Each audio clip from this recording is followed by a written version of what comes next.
Have you ever wondered why the more self-aware you become, the more disconnected you feel? You've read the books, done the shadow work, whispered the affirmations, and yet something still aches. Not loudly, not obviously, quietly. In those in-between moments when the noise fades and you're left with yourself, you realize you're not at peace.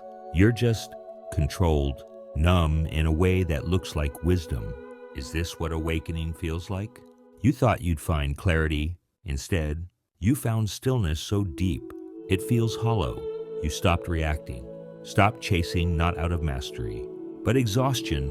Your insight turned into isolation. Your truth became too sharp to hold. Here's the paradox no one wants to admit. The more you understand yourself, the lonelier it gets, not because you're broken, but because you're shedding illusions that once made you feel safe.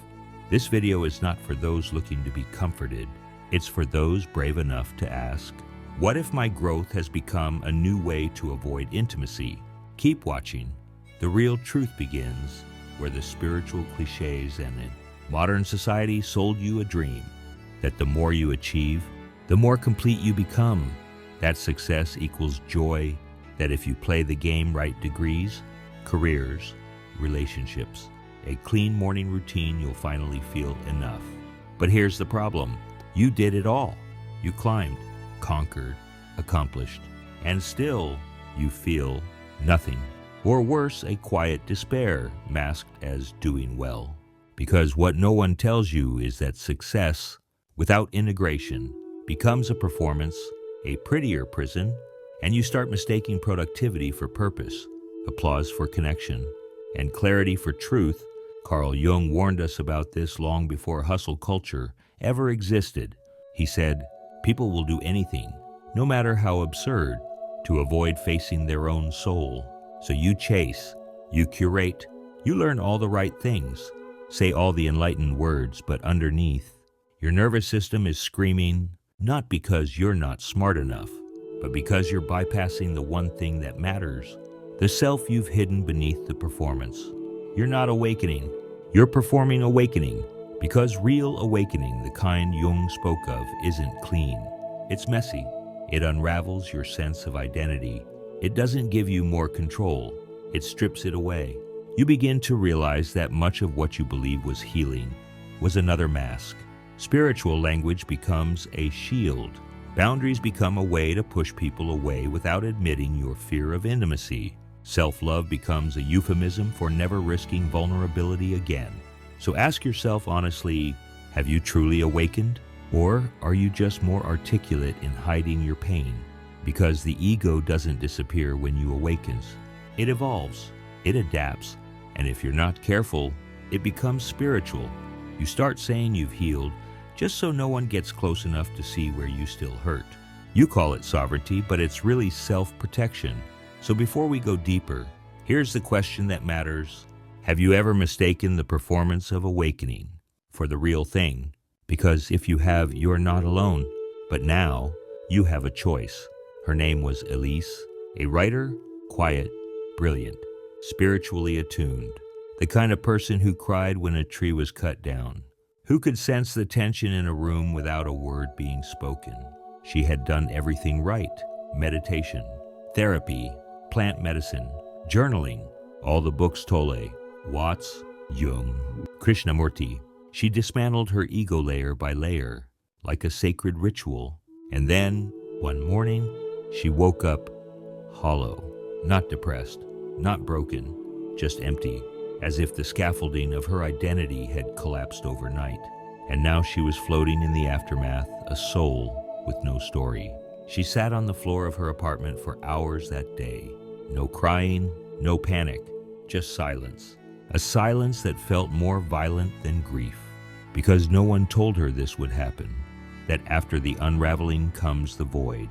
That after awakening comes the fall. We romanticize the spiritual journey.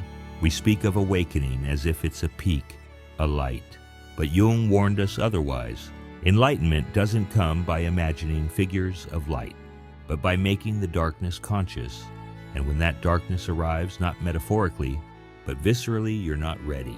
Because nothing prepares you for losing everything that once made you feel real. Your name, your titles, your ambitions all suddenly seem like echoes, and without them, you don't feel free. You feel disoriented. That's what Elise said. I thought I would feel liberated. Instead, I feel like a ghost in my own life. And here's the terrifying truth. She wasn't broken. She was exactly where she was supposed to be. This is the psychological death Jung spoke of, the collapse of the persona, the disintegration of the false self. It's not a failure. It's a passage. But no one celebrates this phase because you can't post it on Instagram. You can't make it aesthetic. It's raw, unmarketable, lonely. This is the part where many people turn back. They say, this path isn't for me, because the ego convinces them that numbness equals failure, that if they're not inspired or energized, something is wrong. But what if nothing's wrong? What if this is the in-between that must come before the rebirth? Elise stayed. She didn't fill the void. She didn't rush back to certainty. She learned to sit in the nothingness. And slowly, something began to shift. Not a breakthrough, not a miracle, just a soft awareness. I'm still here. No story, no identity, just presence. That's when she realized, this isn't the end. This is the space where the new self begins to grow, not built on performance, but on truth. Because real awakening doesn't give you answers. It strips you of illusions. And in the rubble of what used to be you, a deeper self waits patient, unshakable, whole, but only if you're willing to fall. Healing is not about becoming invincible. It's not about erasing the pain, mastering every emotion, or finally feeling high vibration all the time. That's another illusion, another performance, and it's just as exhausting as the one you left behind. Real healing, the kind that matters, is quieter. It's not a fix. It's a shift in relationship. To yourself, to your wounds, to the parts of you that still tremble in silence. It's learning how to live with the pain, to hold it without shame, to let it sit beside you like an old friend, not because you like it, but because you've stopped running from it. Elise began with small choices. She stopped posting. She deleted all her apps for a month. No audience, no algorithm, no mirror, just her notebook, and the sound of her breath in a room that no longer asked her to perform. She began writing not to be read, but to be real. She sat in silence not to find clarity, but to feel what was actually there. She stopped consuming. And in that pause, something returned. It wasn't joy. It wasn't peace. It was smaller than that. A flicker, a whisper, like a single ember glowing at the bottom of cold ash. But that ember, it was hers. And that's where real healing begins. Not when you finally overcome the darkness, but when you notice, even in the thick of it, there's still something alive in you. Something that says, I'm not done. So if you're here sitting in your own void, feeling like you've lost the plot, remember, you don't need to rebuild everything right away. You just need to protect that ember with rest, with honesty, with solitude, because even the smallest flame, when protected from the wind of performance, can light the way home. Carl Jung didn't ask us to become perfect. He asked us to become whole. And to do that, we must understand three things he devoted his life to: the persona, the shadow, and the process he called individuation. Let's start with the persona, the mask. It's the version of you that shows up to get approval, the smile at work when you're exhausted, the calm tone in conflict because you fear abandonment, the I'm fine text when your world is quietly falling apart. It's not fake, it's adaptive. It was built to keep you safe. But the problem is, most of us start confusing the mask for the self. And when that happens, we lose touch with the very parts of us that make us real. That's where the shadow lives. The shadow is not your darkness. It's your disowned light. It's the truths you were told were too much, the rage you swallowed because good people don't get angry, the sensitivity you dulled because the world called it weak. Jung said, until you make the unconscious conscious, it will direct your life and you will call it fate. What he meant is this: every part of you that you deny doesn't disappear. It hides, and from the dark, It controls you. It chooses your lovers. It shapes your fears. It makes you chase validation in all the places that leave you emptier. This is why no amount of self-improvement ever feels like enough. Because you're not fixing yourself, you're abandoning more parts of you in the process. And here's the truth no one likes to face. You can't meditate your way out of the shadow. You can't journal it away. You can't bypass it with crystals, quotes, or cold logic. You have to meet it. Sit with it. Listen to it when it screams at you through jealousy, procrastination, obsession, rage. Not to silence it, but to hear what it's been trying to say. The goal is not to kill the shadow. You can't. The goal is to integrate it, to give it a seat at the table. And that process, the union of what you show and what you hide, is what Jung called individuation. It's not a destination. It's a spiral, a return, over and over. You meet a part of yourself you used to exile, and you say, "You're welcome here now." That's real healing. That's real power, because the more of you that's allowed to exist, the less control the world has over you. You stop living in reaction. You start choosing not from fear, but from truth. So the question is not, how do I become my best self? The question is, which part of me have I not yet loved? Because the you that you've buried may be the only one capable of holding the life you actually want. Who told you who you are? Was it your parents? Applauding when you were quiet and obedient, frowning when you were loud or sensitive? Was it the teachers, the friends, the algorithms, the lovers, each one shaping you not through truth, but approval? You didn't invent your identity. It was assembled subtly, incrementally through years of social conditioning. You learned to be lovable by being pleasing. You learned to be respected by being productive. You learned to be safe by being small. And you called it personality. You called it just who I am. But what if it isn't? What if the person you show the world is a college of survival responses? Not a reflection of your essence, but a reflection of what kept you included, accepted, unrejected. Carl Jung spoke of this as the formation of the false self, a necessary interface with the world, but a dangerous mask when mistaken for your soul. The problem is, the longer you wear the mask, the more terrifying it feels to take it off, because underneath it is uncertainty, vulnerability, rawness. But that's also where your real life begins. Living transparently doesn't mean spilling everything. It means that who you are on the outside starts to match who you are on the inside. It means that your yes is true, your no is honored, and your presence no longer bends to keep others comfortable. It's not easy. You might lose people. You might be called too intense, too emotional, too much. But for the first time, you'll feel your breath returning, your power grounding, your truth not just known but lived. So let me ask you again, who defines who you are? Because until the answer is, I do, you're still performing for a world that only loves the mask. There's a second awakening no one talks about. It comes after the insight, after the breakthrough, after the flood of clarity, the tears, the revelations. You expect freedom, you expect joy, but what comes is quiet, not peace, not numbness, just stillness.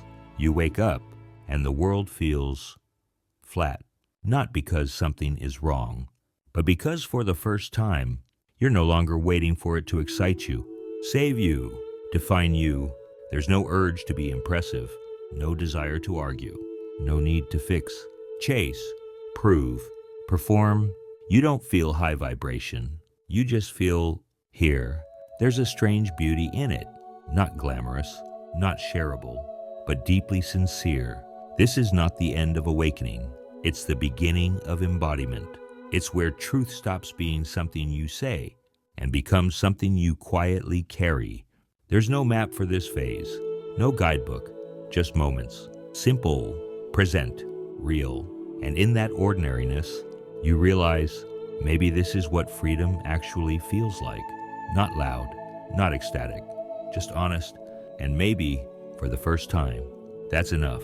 You begin to live differently, not dramatically, not with big proclamations, but quietly in the small spaces between things.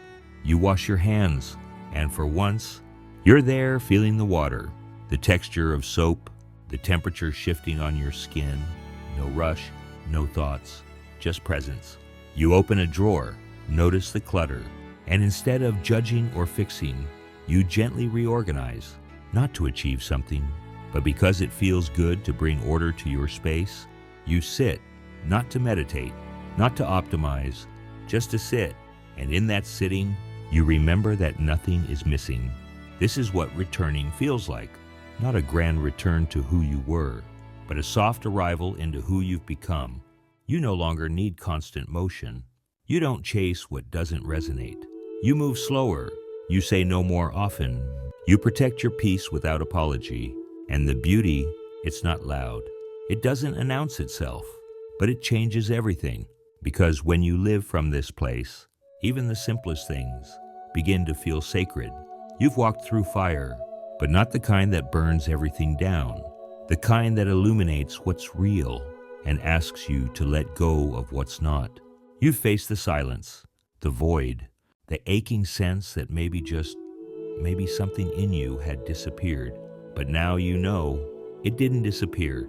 It was waiting for you to stop performing, waiting for you to come home. This journey was never about becoming more. It was about remembering what was true before the world told you who to be.